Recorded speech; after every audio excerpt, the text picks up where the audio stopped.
বলুন, এই পৃথিবী ও তার মধ্যস্থিত যা কিছু আছে তা কার, যদি তোমরা জানো?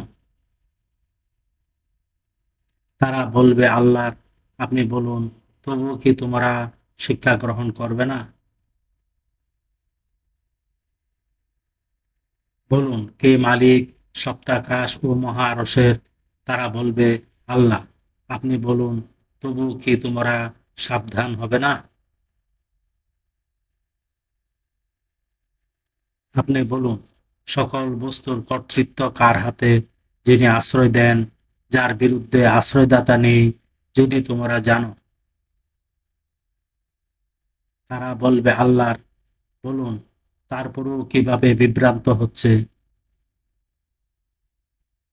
বরং আমি তাদেরকে সত্য দিয়েছি, তারা এই মিথ্যুক।